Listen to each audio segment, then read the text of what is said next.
Climate change, we have a limited amount of time to resolve it, and it concerns everyone, literally everyone. How could we stay under 2 degrees C? Everybody has to do everything possible. The technology exists, the money exists, the political will doesn't exist. We have to create political will.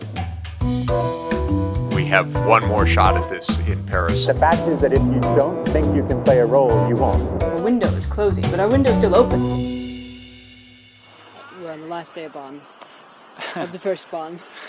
And we got 2 more Bonns in Paris. Thus far, how are you feeling? Well, they've made progress in a way that they can engage with the text.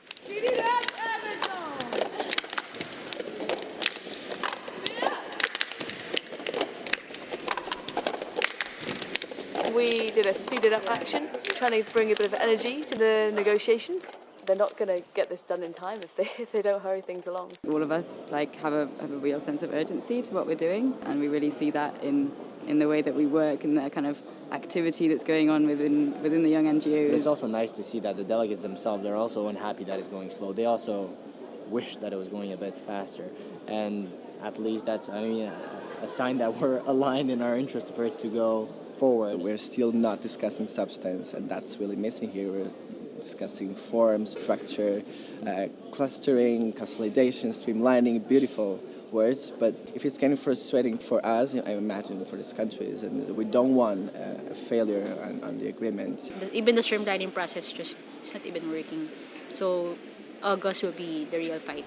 So this was the first of 3 sessions in Bonn. So this one was all about basically streamlining the text for the Paris Agreement. And they spent the whole 9 days trying to do this, and it didn't go so well. So at the end of it, all of the parties unanimously gave a mandate to the 2 co-chairs of the ADP ad hoc working group on the Durban Platform for Enhanced Action. The parties gave a unanimous mandate to the co-chairs to streamline the text for them between now and the next Bonn. It is very much the last chance for the global committee of nations, nearly 200 countries, to collectively solve a global collective problem. Unfortunately, we seem to be going backwards rather than forwards. The level of ambition is falling rather than gaining. But there's still time to raise it between now and Paris. You felt that this is increased optimism for Paris, or decreased, or is it what you expected? In politics, there's always this idea that being optimistic is foolish and being pessimistic is somehow wise. And I think it's the opposite. I think being an optimist means you're being as highly rational as a human being can be. You're aiming for the best possible outcome, and if it becomes impossible, you continue aiming for the best possible outcome, even though it might not be as good as what has now become impossible. Depending on who you talk to, you get a different perspective. Whether, no, we're not going to have an agreement in Paris, which is going to ensure that we don't blow past the 2-degree limit, or 1.5 as some people think, and that means it's a failure. So then it's kind of like, what are we going to do between now and then to change what's going to happen in Paris so that Paris is a success? Then you get the perspective of Paris isn't the be-all and end-all. It's a milestone kind of on our way to sustainability, and it's actually going to pick up steam after Paris, but Paris is more going to be kind of the base of where we're going to build from. It's a complicated thing. The idea that they're going to reach consensus seems at times to be so far-fetched that people get nervous and lose hope, but the process works. It works slowly, it's complicated, a lot of people get disappointed. Maybe this process really isn't designed to produce something radical and bold. So rather than kind of being here with an expectation that it should be, and then wondering what's wrong, to kind of get with the program about what this really is designed for, which I think really is a process, and you'll hear it, of establishing trust. But the ambition kind of has to come from us, from civil society. Yes, and business, and that those kind of environment where people do take those kind of stands. In the end, it's up to us to go do it, right? So I believe in people power. So I don't necessarily think that this global agreement is going to solve everything in practical terms, but it's more of giving the sense of urgency to our governments, saying we find this important as your citizens, so go take care of it. In 2016, that's something I think we're all going to be turning our attention to, is making sure that what starts in Paris continues to intensify and get stronger and get better and move faster. There's going to be work to be done, but I don't think that means you shouldn't be optimistic. So yes, I'm optimistic. In a word.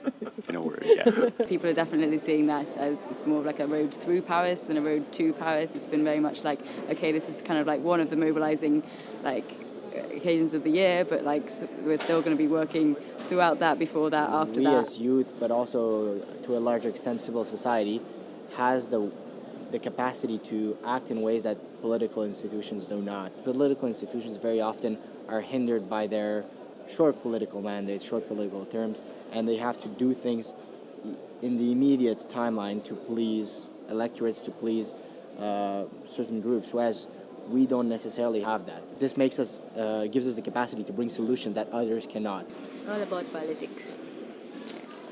Yeah. But still, you know, there's a big reason to remain hopeful. We have Paris coming up. It will not be a perfect agreement, of course, but it sends an important message.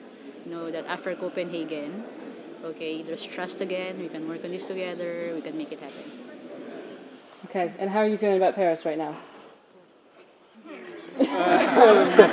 Okay. We're coming there to show that people care, and we're coming there to meet each other, and we're coming there to meet amazing people from across the world. We gotta remain hopeful. Yeah.